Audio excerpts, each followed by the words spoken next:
এক হাফিজে কুরআন প্রতিদিন যখন বাদশাহর প্রাসাদে বাচ্চাদের মাদ্রাসায় পড়াতে যেতেন, তখন রানী রোজ তাকে প্রাসাদের জানালা থেকে দেখতেন। তার চেহারা এতটাই সুন্দর ও নূরানী ছিল যে রানীর চোখ তার উপর থেকে সরতই না। তারপর দেখতে দেখতে রানীর মনে পাপের ইচ্ছা জন্ম নিল। সে হাফিজে কুরআনের প্রতি আসক্ত হয়ে পড়ল। কিন্তু এটা ভালোবাসা ছিল না, বরং মনের কুপ্রবৃত্তি ছিল, শয়তানের পাতা ফাঁদ ছিল।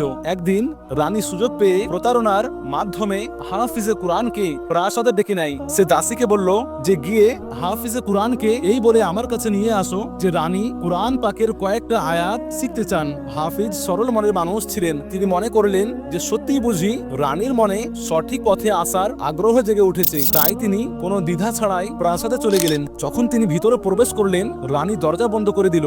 ঘরে নীরবতা ছিল, তারা দুজন একা ছিল। সেই মুহূর্তেই রানী তার খারাপ উদ্দেশ্য প্রকাশ করে দেয় এবং বলল, আমি তোমার প্রতি আসক্ত হয়ে গেছি, আমার কথা মেনে নাও। হাফিজে কুরআন ভয় পেয়ে গেলেন, তার মন কেঁপে উঠল। তিনি পিছিয়ে গেলেন এবং বললেন, আস্তাগফিরুল্লাহ রানী সাহেবা, এটা অনেক বড় পাপ, আল্লাহকে ভয় করুন। রানীর কণ্ঠে কঠোরতা এসে গেল।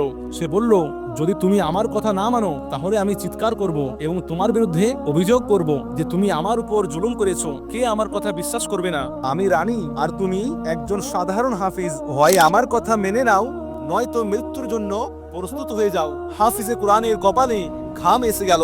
একদিকে পাপ, অন্যদিকে মিথ্যা অভিযোগের সাথে মৃত্যুর ভয়। তিনি বুঝে গেলেন যে এটা তার জন্য অনেক বড় পরীক্ষা, কিন্তু তার মনে আল্লাহর ভয় ছিল, যা প্রতিটি ভয়ের চেয়ে বড়। তারপর তার মাথায় একটা বুদ্ধি এলো। তিনি বললেন, রানী সাহেবা, আমাকে শুধু 1 মিনিট সময় দিন, আমি গোসলখানা থেকে হয়ে আসি। তারপর আপনি যেমন বলবেন আমি করতে রাজি আছি। রানী হাসলো, তার মনে হলো সে মনে হয় রাজি হয়ে গেছে।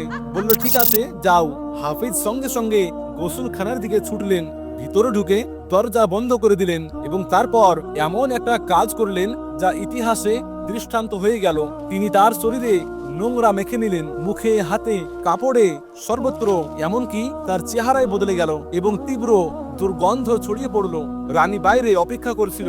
যখন হাফিজ বাইরে বের হলেন এবং রানীর চোখ তার উপর পড়ল, সে চিৎকার করে উঠল, এটা তুমি কি করলে? কি অবস্থা বানিয়ে নিয়েছো নিজের? হাফিজ কাঁদতে কাঁদতে বললেন, রানী সাহেবা, এখনো যদি আপনার ইচ্ছা বাকি থাকে তাহলে আমি এখানে আছি। রানী ঘৃণা ও বিরক্তিতে পিছিয়ে গেল। তার সব ইচ্ছা মুহূর্তের মধ্যে শেষ হয়ে গিয়েছিল। সে চিৎকার করলো, বের হয়ে যাও এখান থেকে, এখনই বের হয়ে যাও। হাফিজ কুরআন যেতে যেতে বললেন, রানী সাহেবা, শরীর তো ধোয়া যায়, কিন্তু পাপে কলুষিত আত্মাকে কে পবিত্র করবে? এই বলে তিনি সেখান থেকে চলে গেলেন।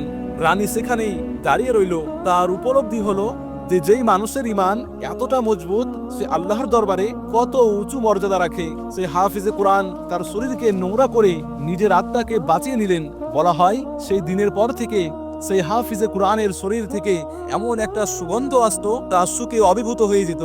ঘটনাটি আপনাদেরকে কেমন লেগেছে অবশ্যই কমেন্টে জানাবেন।